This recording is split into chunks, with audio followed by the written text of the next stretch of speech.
Ito, dumako tayo dito kay Alvarez. Ang swerte ni Alvarez ha, Pantaleon Alvarez to ka-coffee ha. Napababa yung parusa niya. Initially, 60 days suspension yan eh. Tapos napababa sa censure lang ka-coffee, no? At parang nagsisisi na sa mga kasalanan niya. Itong si Alvarez. Totoo ba ito? Na inamin niya na nagkamali siya. Naniniwala ba kayo dyan? Nagsisisi sa kasalanan si Alvarez? Eh sana all. Isama na si Digong at si Kibuloy sa pagsisisi sa kanilang mga kasalanan. O yan, no? Nasa politico.com, oh. Alvarez on house censure. I deserve to be punished. Wow, nakakaawa. Deserve ko na ako ay parusahan. Wow, sabi ni Alvarez yan ha. I deserve to be punished. Ano to? Nagsisisi si Alvarez? Sincere ba talaga yan? O takot lang yan? Baka pag-initan at investigahan at lumabas yung hindi dapat lumabas. Kaya as early as na, sige, kasalanan na natin, bumawi na tayo. Totoo naman talaga eh. Huwag na natin palakihin yan. Kasi baka lumabas ang mga hindi dapat lumabas. Alam niyo na, ayan, sige. Kaya, ano ito, pabebe ba ito? Paawa ba ito? Parang Alice Guo style ba ito? Ganyan ba ang style ni Alvarez dyan? I deserve to be punished. Maawa naman kayo kay Alvarez.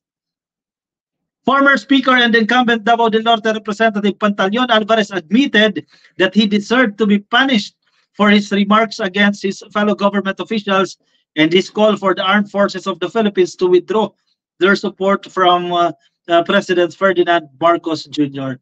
Kasi mabigat na kaso yan ka-coffee. Kung pinag-initan pa siya dyan, kung inilabas pa yan sa House Committee, kasi dyan lang naman sa HOR dininig yan eh. E kung inilabas pa yan, pinalala pa yung issue na yan, baka hindi lang censure yung inabot dyan ni Alvarez. So, syempre, matalino eh. Nakaisip-isip po. Sige, wag na natin itong patulan. Baka lumala pa yan. Syempre, yung ilang mga mambabatas dyan, naging boss din nila yan si Alvarez. Eh. Medyo control din yan. Ang problema dito sa mga DDS, mag-thank you naman kayo. Kasi di ba, sabi nyo lagi, ginigipit ang mga kakampi nyo. Ginipit ba si Alvarez dyan? Naging mabait pa nga kay Alvarez eh. Supposedly, 60 days suspension yan eh.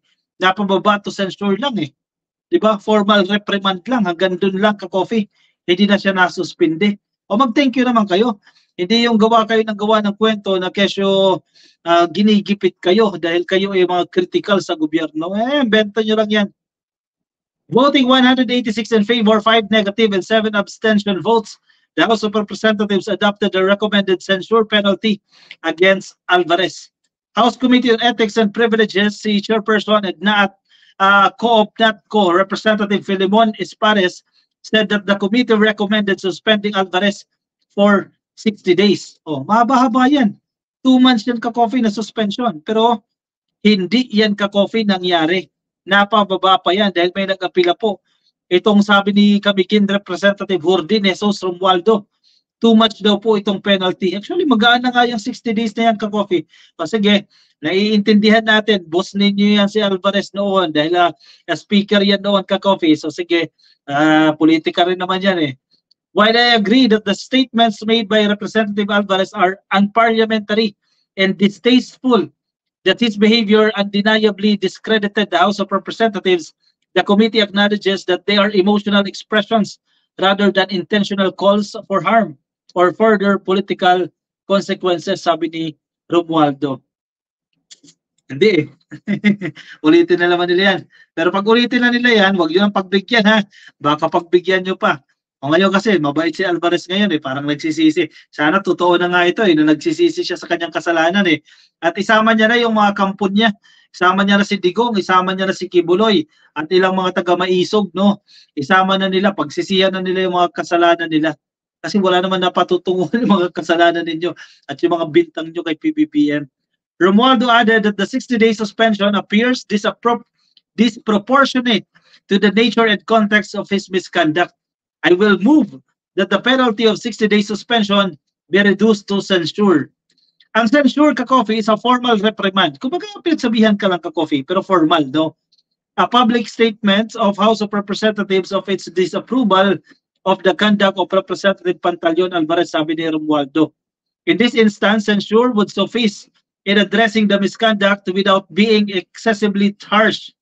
This approach fosters a more constructive and rehabilitative outcome, allowing Representative Alvarez to make amends in and in the future be more circumspect in making statements in public. Sabi po ni Romualdo. O siya, sige. Pagbigyan natin yan ka-coffee pero wag yun ang ulitin yan. Ayan, nagpakabait na si Alvarez dito. Sana totoo talaga nagpakabait na siya dito. Wag na siyang magsama-sama dyan sa mga maisog rally. Baka makita na naman natin yan eh. Baka nandiyan na naman sa Tacloban yan. Nagsisisigaw na naman yan eh. Ng AFP, kumalas kayo sa administrasyon. Ako, yari na naman yan. Mauulit na naman yung investigasyon na yan. Yan po sa House Committee. Sana panindigan niya na yan. Wag na, bawas-bawas rally na kayo dyan. Magbago na kasi kayo. Hindi yung kung ano-ano yung ginagawa ninyo dyan.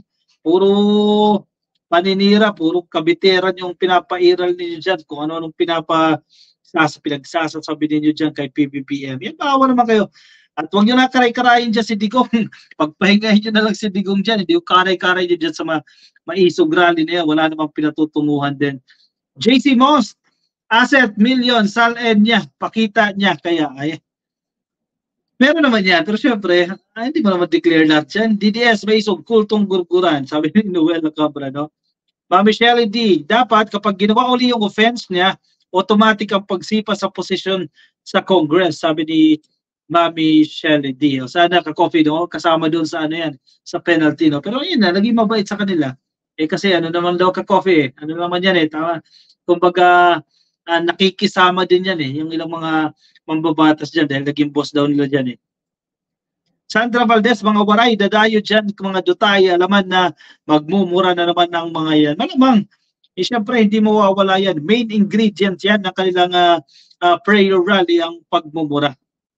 Parang bata pala yan si Pantilion Clown Alvarez, sabi ni Entrepman. Ayan, nagsisi na sa kanyang mga kasalanan. Goblan Profetana, nasa Facebook kay Rosemary Marilyn Gonzalez, kay Maria, shoutout po sa inyo, nasa Facebook, kay Rolando Barcelona at kay Pusang Gala. Ay, ganda ng pangalan, no? Pusang Gala, shoutout po sa inyo, nasa Facebook, nakantabay po sa atin. Okay, ka-coffee, kung nasa Facebook kayo at hindi pa kayo naka-follow sa ating Facebook page, pasuyo na lang ka-coffee at palike lang po ng follow. At kung nasa YouTube, click lang po na subscribe, libre po yan at saka papasok lang. Attendance check tayo, i-like lang po yung video na yan. At sige, kuha ng kape, move on tayo sa ating next topic.